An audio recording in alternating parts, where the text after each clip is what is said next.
നമസ്കാരം. എൻ്റെ പേര് ആത്മീയ. ഇന്ന് വ്യക്തി ശുചിത്വം എന്ന ഒരു വീഡിയോയുമായാണ് ഞാനിവിടെ എത്തിയിരിക്കുന്നത്.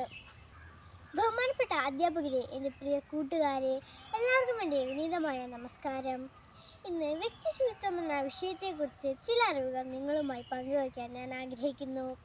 കൂട്ടുകാരെ, എന്താണ് വ്യക്തി ശുചിത്വം?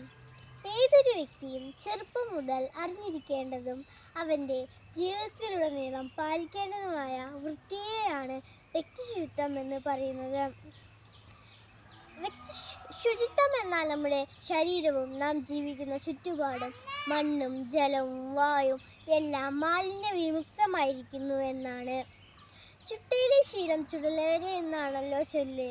എല്ലാ ദിവസവും കുളിക്കുക, വൃത്തിയുള്ള വസ്ത്രം ധരിക്കുക, നഖം വെട്ടി വൃത്തിയാക്കുക, പേനും ചെളിയും പിടിക്കാതെ മുടി ചീകി വൃത്തിയാക്കുക തുടങ്ങി നിരവധി കാര്യങ്ങൾ ചെയ്യുന്നതിലൂടെ വ്യക്തിശുചിത്വം നമുക്ക് പാലിക്കാൻ പറ്റും.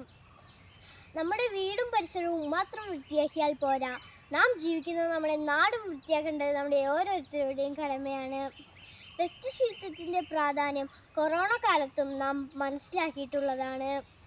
പരിസര ശുചിത്വത്തിൻ്റെ കാര്യത്തിൽ നാം എപ്പോഴും അലംഭാവം കാണിക്കാറുണ്ട്.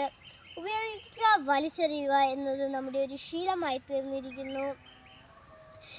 എവിടെ തിരിഞ്ഞൊന്നു നോക്കിയാലും അവിടെയെല്ലാം മാലിന്യ കൂമ്പാരങ്ങൾ മാത്രം എന്നാണ് പണ്ട് ചങ്ങമ്പുഴ കേരളത്തെ പറ്റി പറഞ്ഞിട്ടുള്ളത്.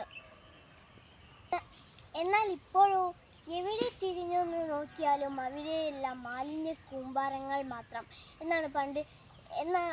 പൊതുസ്ഥലങ്ങളിൽ പോയാൽ അവിടെയെല്ലാം മൂക്ക് പൊത്തി പോകേണ്ട അവസ്ഥയാണിപ്പോൾ.